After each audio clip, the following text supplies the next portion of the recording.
Assalamualaikum warahmatullahi wabarakatuh. Salam sang sejati. Dalam tradisi tasawuf, hidup di batas dimensi bukanlah metafora. Ia adalah realitas ontologis. Seorang arif, ia tidak sepenuhnya terikat pada hukum materi, tetapi juga tidak lepas darinya. Mereka seperti bayangan pohon di tepi sungai. Ada tapi tak bisa disentuh, nyata, tetapi tidak berbobot. Imam Al-Ghazali di dalam kitabnya Mishkatul Anwar, beliau menggambarkan ini sebagai makom fana. Fana dari diri, tapi tetap eksis untuk melayani. Di sini, ego mati, tetapi kesadaran ilahiyah hidup, seperti lilin yang meleleh untuk menerangi ruangan. Tapi, bagaimana mungkin seseorang bisa hidup sekaligus di dua dunia? Pastinya, kita sudah tidak asing dengan sosok yang satu ini. Syekh Mansur Al-Hallaj, seorang mistiskus sufi di abad ke-9, yang dihukum mati karena ucapannya, Ana al-haq, aku adalah kebenaran. bagi penguasa waktu itu, ini adalah sebuah penghinaan. Tapi, bagi orang yang telah memahami ilmu makrifat, ini adalah pengakuan tentang sirnanya batas antara hamba dan Tuhannya. Syekh Mansur Al-Hallaj dalam syair-syairnya menggambarkan dirinya sebagai angin yang berhembus di antara dua lautan, simbol ketiadaan identitas tetap. Namun, hidup di batas dimensi bukanlah pelarian, justru ini adalah bentuk pengabdian tertinggi. Syekh Ibnu Arabi, seorang filsuf sufi di abad ke-12, beliau menulis di dalam Fusus Al-Hikam, seorang yang arif adalah matahari yang menyinari kegelapan, tapi tak terkotori olehnya. Mereka tetap terlibat dalam dunia, seperti bekerja, berkeluarga, berkontribusi, tapi batinnya selalu mengalir seperti sungai yang bermuara ke samudra. Seperti syair Rumi, aku mati sebagai mineral, lalu menjelma sebagai tumbuhan, lalu aku mati sebagai tumbuhan, kemudian lahir sebagai hewan, dan aku mati sebagai hewan. Kini aku manusia. Mengapa harus takut? Kematian tak pernah mengurangi diriku. Lagi aku akan mati sebagai manusia untuk lahir dalam rupa malaikat. Lalu melampaui malaikat, menjadi yang tak terbayangkan.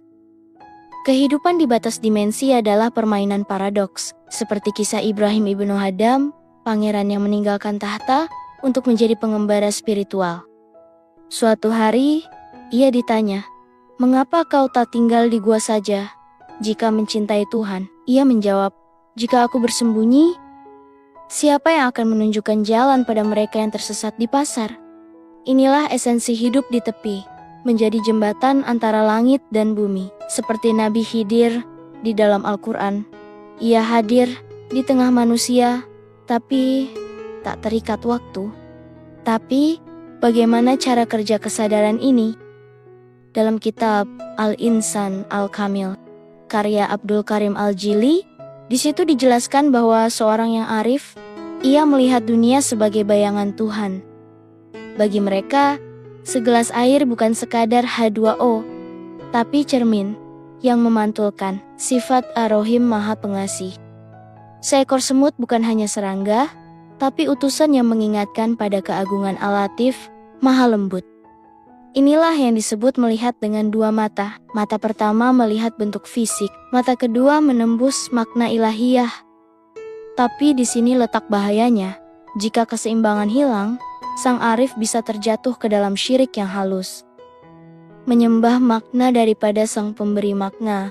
Karena itu, para sufi seperti Robiah Al-Adawiyah selalu menekankan, cinta pada Tuhan haruslah seperti cinta mayat pada kuburnya, pasrah total, tanpa syarat. Lihatlah contoh seperti Syekh Abdul Qadir Al-Jailani. Suatu hari, ia berjalan di pasar yang hiruk-pikuk. Seorang pencuri mencopetnya. Dengan tenang Syekh berkata, "Jika kau butuh lebih, aku masih punya uang di rumah." Bagi Syekh Abdul Qadir, kejadian itu bukan tentang kehilangan harta, tapi ujian untuk mempertahankan kesadaran batas. Tidak marah pada pencuri, tapi juga tidak membiarkan kejahatan. Inilah hidup di tepi, merespons dunia tanpa kehilangan kontak dengan langit. sejarah menyimpan banyak tokoh yang menguasai seni hidup di batas dimensi. Salah satunya adalah Syekh Ibnu Arabi 1165 sampai 1240 Masehi. Dalam karyanya Futuhat Al-Makkiyah, ia menggambarkan alam semesta sebagai tajalli penampakan Tuhan yang terus berubah. Bagi Ibnu Arabi, arif adalah orang yang melihat perubahan, tapi melekat pada yang tak berubah. Bagaimana cara terbaik menyembah Tuhan? Dengan dua kaki, satu di dunia dan satu lagi di akhirat. Ini adalah kode untuk hidup di batas dimensi. Kontribusi sosial dan intensitas spiritual harus seimbang. Tapi tidak semua kisah berakhir damai. Al-Hallaj dieksekusi di Baghdad pada tahun 922 Masehi karena dianggap merusak tatanan. Sebelum dipenggal, ia berbisik, "Cukuplah Tuhan sebagai saksi." Dan bagi para arif, kisah ini adalah simbol. Kebenaran spiritual seringkali tak bisa diterima oleh logika duniawi. Di Nusantara, kita punya Sunan Kalijaga yang dikisahkan ia bertapa di tepi sungai selama beberapa tahun. Hidupnya adalah perpaduan antara khalwat mengasingkan diri dan jalwat berbaur dengan masyarakat. Seperti katanya, kekuatan sejati adalah ketika kau bisa hadir tanpa ingin diakui. Di era digital ini, hidup di batas dimensi lebih relevan daripada kita terjebak antara realitas fisik dan virtual. Tapi kebanyakan orang terperangkap di salah satunya. Ada yang asyik dengan dunia maya sampai lupa makan, ada yang menolak teknologi sampai terkucil. Dan bermakrifat mengajarkan arti keseimbangan yang sebenarnya. Karena kontemplasi bukanlah pelarian, tapi penyelaman lebih dalam kepada realitas yang hakiki. Tapi hidup di tepi bukanlah pencitraan. Mereka mungkin hanya pedagang di pasar, guru di sekolah, atau seniman di jalanan, yang diam-diam menyirami benih ketuhanan dalam setiap interaksinya. Namun sayangnya, kebanyakan orang yang ia temui adalah onta pemakan duri. Demikianlah, mudah-mudahan video ini dapat bermanfaat. Wassalamualaikum warahmatullahi wabarakatuh.